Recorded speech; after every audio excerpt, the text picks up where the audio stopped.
Assalamualaikum warahmatullahi wabarakatuh. InsyaAllah kita teruskan pengajian kita Aqidah tahun 4 pada muka surat yang ke 12. Hari itu kita dah berhenti pada muka surat 10 dan 11 lah yang terakhir, yang mana dalam tajuk yang terakhir kita belajar iaitu berusaha dan berikhtiar. Kita dah berhenti pada berusaha dan berikhtiar dalam kehidupan. Untuk kita mencapai sesuatu apa yang kita mahukan, mestilah kita perlu berusaha.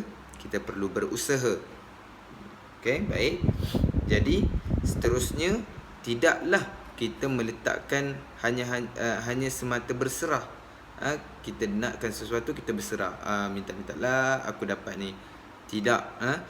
Dalam apa yang kita pelajari, perlu untuk kita berusaha terlebih dahulu. Kita berusaha untuk mencapai dan menggapai apa yang kita mahukan, dan kemudian barulah kita berikhtiar. InsyaAllah dalam siri yang seterusnya, dalam kelas yang seterusnya pada hari ini, kita nak masuk pada sifat-sifat orang yang beriman dengan qada dan qadar, iaitu yang ketiga pada muka surat 10.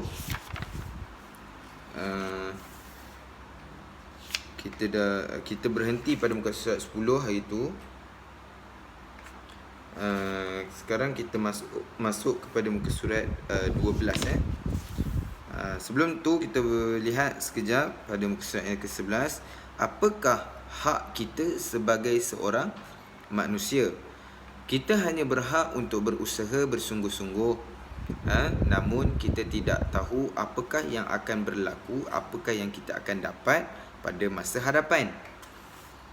Oleh itu, setelah kita berusaha bersungguh-sungguh, kita perlu bertawakal kepada Allah Subhanahu Wa Taala, dan di akhir nanti kita perlu bersyukur, terima dan bersabar di atas segala ketentuan Allah Subhanahu Wa Taala.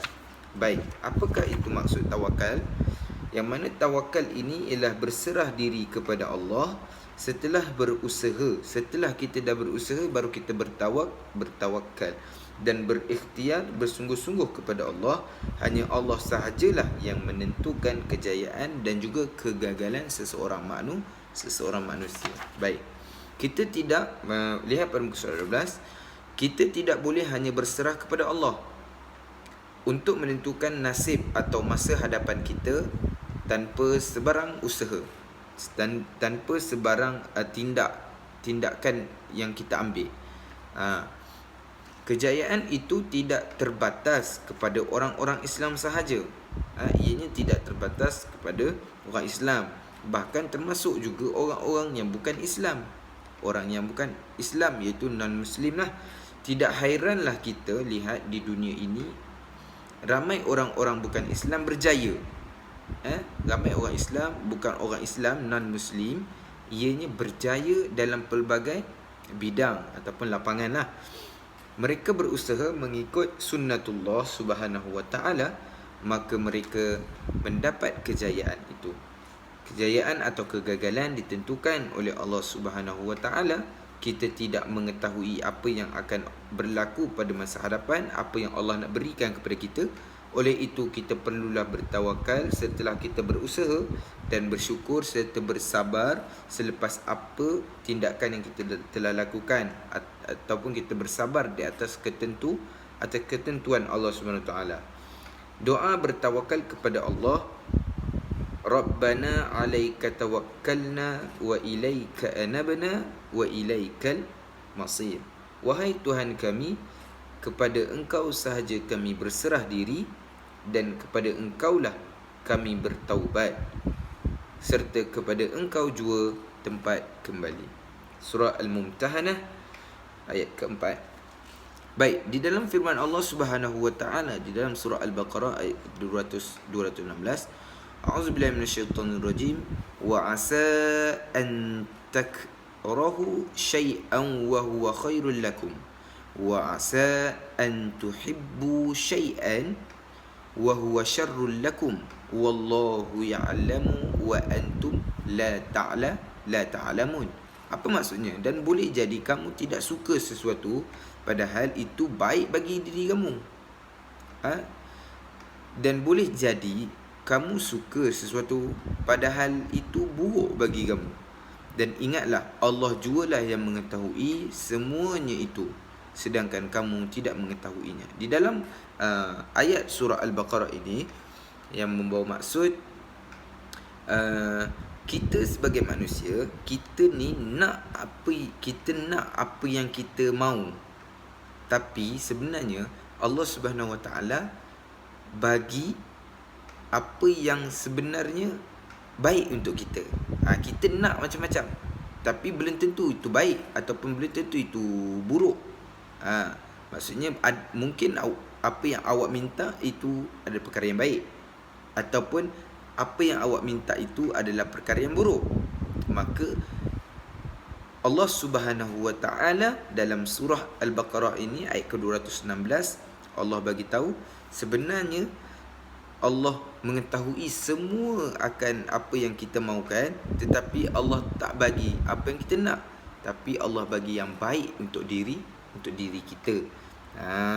Sebab dekat hujung tu, wa antum wallahu ya'lamu wa antum la ta'lamun. Dan sesungguhnya Allah itulah yang mengetahui dan sedangkan kamu tidak mengetahui akannya. Maksudnya Allah yang tahu, kita tak tahu.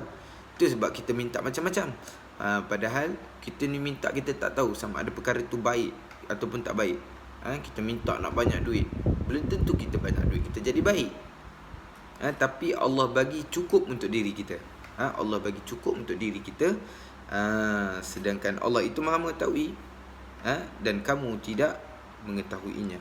Hikmah beriman kepada qada dan qadar, antara hikmah antara hikmah kepada orang yang beriman kepada qada dan qadar ialah menyerah diri sepenuhnya kepada Allah Subhanahu Wa Taala. Kita meletakkan segala-galanya kepada Allah Subhanahu Wa Taala.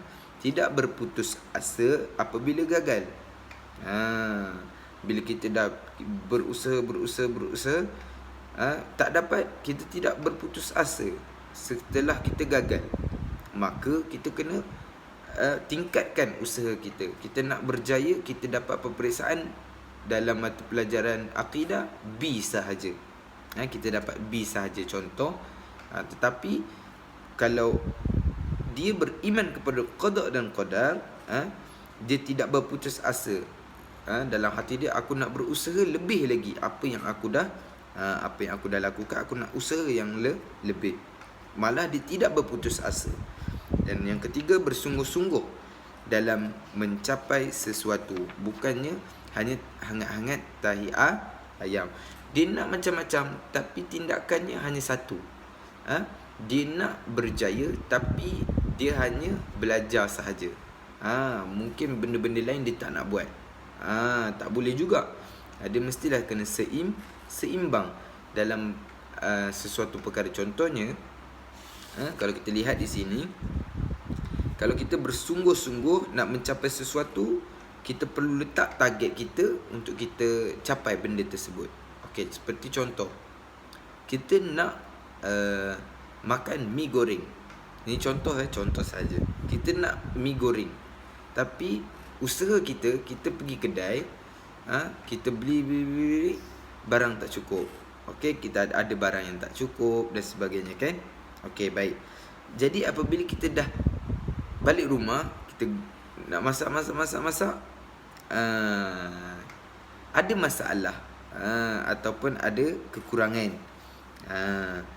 Jadi kita ni tak bolehlah kita nak kata, alah, kenapa jadi macam ni, kenapa barang tak cukup. Kalau kita barang tak cukup, contohnya kita nak masak mi, terlupa mi. Kita terlupa mi tertinggal dekat kedai. Jadi apa yang perlu kita buat? Kita perlu bersungguh-sungguh juga. Kita nak masak mi goreng. Contoh ini sebagai contoh saja, untuk mudah difahami. Kita nak bersungguh-sungguh untuk masak mi goreng. Tak kira lah mi goreng mamak ke mi goreng apa ke, tak kisahlah. mi sop ke, mi bandung ke. Tetapi bila kita nak bersungguh-sungguh, mi kita tertinggal, adakah kita masak sahaja bahan-bahan mi tu? Tentu tak payah makan mi. Adakah caranya macam tu? Tidak. Kalau kita bersungguh, alamak, subhanallah, mi tertinggal. Apa yang kita perlu buat? Pergi semula, kita cari mi.